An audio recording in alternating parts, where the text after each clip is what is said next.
반갑습니다. 실무 지식을 공유하는 김프로입니다. 제가 경영혁신활동 코칭을 좀 많이 하는데 고객사들하고 만나서 실제 현장 프로세스 개선을 활동하면서 느낀 점은 많이들 실수하는 부분이 보통 한국적 문화에서 목소리 큰 사람이 낸 아이디어가 선정되는 경우가 많지 않습니까?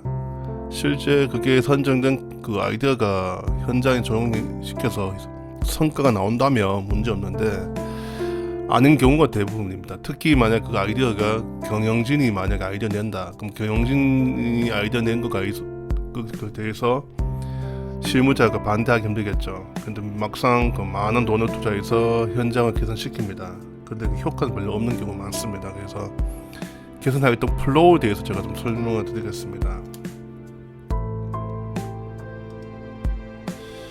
보통 그 문제 해결 프로세스 중에서 개선 단계 부분인데 근본 원인을 선정을 하다 보면 많은 기업들이 실수하는 게 데이터를 기반해서 의사결정하지 않고 특히 고참들의 감에 의해서 결정되는 게 많습니다. 그래서 DOE 프로세스 절차를 안 밟고 그냥 미팅에서 이게 문제야라고 결정 짓고 바로 이제 개선하는 경우 있는데, 자 생각해 보십시오. 만약 이게 단순히 작은 이름 관계없지만 큰 어떤 생산 라인을 만약 바꾸고 싶다. 그러면 생산 라인을 바꾸고 싶기 위해서는 생산을 중단해야 되겠죠. 그리고 그 라인을 또 리디자인해야 되겠죠. 설치해야 되겠죠. 막대한 돈을 발생이 됩니다. 막대한 돈을 발생시켜서 효과가 없으면 문제가 되겠죠. 그래서 어느 정도 검증을 해야 됩니다. 이 검증을.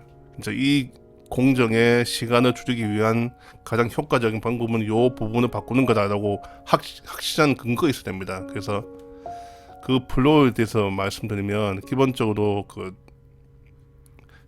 사무실에 앉아가지고 여러 멤버들 모여가지고 치명자를 선정합니다. 내 경험상 보니까 그 전체 공정에서 이 부분에 A 부분이 조금 문제가 될 수 있을 것 같아라고 이야기하면 그걸 가지고 바로 이제 개선하는 게 아니고 평가를 합니다. 이게 평가하기 전에 DOE를 실시하면 DOE 뭐냐면 진짜 그 부분이 시간과 스펙에 안 맞다고 하면 이 실험 계획법을 씁니다.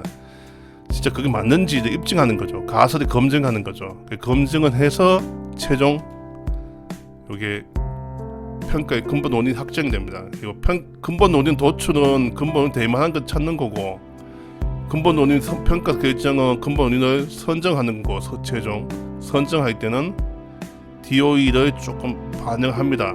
반영해서 데이터 베이스에서 이 부분이 진짜 문제라고 판단되면 그때 이제 그게 근본 원인이 최종 선정됩니다. 선정된 다음에 그 다음 해야 될 게 뭐냐면 아이디어 개선 영역은 이 부분은 기본적으로 아이디어 발상 기법을 씁니다. 그래서 이해 관계자들 모여가지고 이거 어떻게 할 거냐. 그래서 자유롭게 이야기해서 가장 효과적인 방법 만들고 이걸 방법을 찾는 다음에 바로 실행하지 않고 프로세스 디자인합니다. 그래서 A 공정 부분에 다양한 방법의 절차를 바꾼 다음에 어느 정도 그 시간 줄일 수 있는지 사전 테스트합니다. 시뮬레이션 한다 그죠? 시뮬레이션을 하게 됩니다. 시뮬레이션에서 우리가 목표치한 KPI하고 가까운 데이터가 나온다면 그게 최종적으로 그 프로세스 확정되고 실제 현장 공정을 바꾸기 위한 액션 플랜을 잡습니다. 액션 플랜 잡아서 실제 현장에다가 공정을 공사하겠죠. 한 다음에 일정 기간 후에 이걸 검증합니다. 우리가 생각했던 그 개선 프로세스가 그 어정 성과 내고 있는지를 검증 단계, 요 검증 단계까지 가는 게 개선 활동 플로우입니다. 그래서 많은 부분은 요 프로세스는 기본적으로 많이 알고 계시겠지만 요 부분 DOE의 베이스에서 의사결정해야 된다는 거죠. 그러니까 목소리 큰 사람이 낸 아이디어가 선정되는 게 아니고 실제 데이터를 가지고 보니까 이 부분이 가장 근본 원인이 선정되게끔 그런 방법을 접근하셔야지만 시행착오도 줄입니다. 시행착오를 줄인다면 기본적으로 기업이다 보니까 당연히 투입된 돈이 발생되겠죠. 적은 돈에 효과 큰 방안을 찾는 게 기업의 존재 이윤이다 보니 이런 프로세스를 가지고 개선 활동 하셔야지만 효과적으로 효율적으로 개선 활동이 전개할 수 있을 것 같습니다.